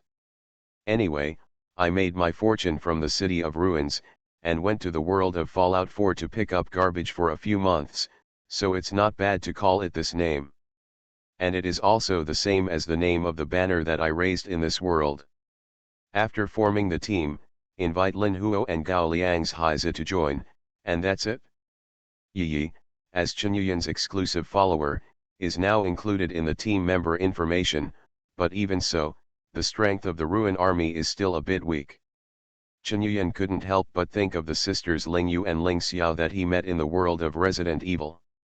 It seemed that even though they entered the Silver Group, they never formed a team, and they just lined up separately. Thinking about it now, it seems to be to avoid team battles, right?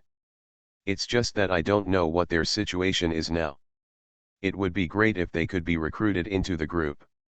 So he sent a text message to Ling Yu and Ling Xiao, but the other party never replied, so he was not in a hurry and started to busy himself with other things. System, after I monopolize the world of Fallout 4, what are the benefits? Chen Yuyan asked in his mind. After monopolizing a world, traveling to this world does not require any points, and the time flow of this world will be synchronized with the main world. Other experimenters on the same team as the experimenter can freely enter and exit this world, also without any cost. Similarly, the power rating and corresponding reward point income of each bound world are also calculated separately. Now the experimenter's power rating in the world of Fallout 4 is Tier 3 district and county level, earning 300 reward points every day, and after deducting 10 binding points the daily income reward points are 290 points. Experimenters can permanently summon characters from the exclusive world to their own world. The points required for summoning are linked to the intensity of the task and the degree of plot relevance. The summoned must pledge loyalty in order to accept the summon, but if the experimenter needs to summon the mission to another world, then each world will deduct 50% of the points required for the summoning. The points deducted by the experimenter for transporting materials between the exclusive world and the main world will be reduced by 90%. And the infinite base construction items are also included in this list. Thank you for the 500 starting coins rewarded under the White Moon. Thanks to the little girl TPMMY and Tianxing Star for the 588 book coins. All Heavens Unlimited Base. Author, Jingde Ren. Chapter 414. 408. The first batch of summoners. Chen Yuyan also noticed that the benefits of the Monopoly world are basically to strengthen the communication direction between the main world and the Monopoly world. A Monopoly world, whether it is talents or materials, can achieve intercommunication at a relatively low cost. The purpose of this is self-evident, and that is to prepare for large-scale wars in the future. However, even that is not enough. For example, the exchange of personnel still needs to spend a lot of reward points, and there are two situations for the exchange of materials. Bringing materials from the exclusive world, even if the points required will be reduced by 90%, the remaining 10% points are not small, but if it is a war-level material delivery, throwing away tens of thousands of points is really not enough. As for taking the exclusive world from the main world, although points are not required, it is limited by the experimenter's personal space capacity. If you think about it this way, maybe there are other advanced methods. System, is there any way to monopolize the world to exchange personnel and materials on a larger scale? Chen Yuyan asked. When the experimenter raises the rating of the power that monopolizes the world to the national level, the points required for personnel and material exchanges will be reduced by 50%. Again, when the faction rating is raised to the intercontinental level, the required points will be completely free. When the experimenter's power becomes the sole overlord of this world, the portal function will be opened. Portal. The two worlds where the portal has been built can exchange materials and personnel without restriction. No limit. Chen Yuyan couldn't help but say out loud, if this is really the case, it is equivalent to saying that the two worlds are integrated into one, and it is simply a function born for war. He began to think about the difficulty of dominating the world of Resident Evil and Fallout 4. Although the industrial technology of the world of Resident Evil is relatively backward, the international situation is stable, and a superpower like the United States is eyeing it. I am afraid that until the power in the world of Command and Conquer develops to the national level, it will still be unable to challenge the United States, and the United States in the early 21st century will not be able to do so either. In the world of Fallout 4, although the number of people in the whole world is very small, the concept of country has basically disappeared, and there should not be any two large national powers, but the technology in this world is very strange. Take electronic products for example. They still use electronic tubes, which were eliminated in the 1960s in this world. But they were able to produce artificial intelligence based on the technology of electronic tubes. Can you believe it? Moreover, the strength of Liberty Supreme also left Chen Yuyan with lingering fears. How dare you provoke a robot that dropped nuclear bombs at his feet without saying a word? If there are a few more such robots, something will really happen. Therefore, Chen Yuyan came to the conclusion that it is still too far to talk about hegemony in these two worlds, so let's develop his own 1/3 of an acre of land first. System, I want to summon Sean from the world of Fallout 4. Chen Yuyan said in his mind. Sean's world plot influence index is 35%, medium influence, personal ability coefficient is 90%, permanent summoning needs to spend 1250 points, confirm the summoning? Sean only has 1250 points? And the influence of the plot is less than imagined, Chunyuan thought in his heart. But if you think about it carefully, Sean is already half into the coffin. He probably won't have much impact on the world plot of Fallout 4 in the future, so it's so little. Confirm the call. Chunyuan said. A white light flashed in front of his eyes, and Sean's figure appeared here. He looked around. Is this another world? That's right, this world is the world of Command and Conquer. Chunyuan replied, this world is also on the verge of a worldwide war, and because of the intervention of aliens, the situation is very chaotic. As for the other world that is not the world ravaged by war is called Resident Evil, and we will go there later. So what's the name of the world I was originally in? Sean asked. It's called Radiation. Chunyuan replied. Very interesting naming rules. Sean said. Let me bring the others here. After Chunyuan finished speaking, she summoned Justin Eyre, Ali Filmer, and Dean Walcott. The plot influence of these people is below 5%, and the personal ability coefficient is not high. The three talents spent 700 points. Chunyuan summoned a female nurse who took care of Xiao En on a daily basis. This female nurse only used 10 points. This gave Chunyuan some confidence, because there were more than 400 people from the college who had families and family members included, and he was worried that he would not have enough points to summon so many people. Now it seems that it is too much to worry about. What needs to be considered is the living and resettlement of these people.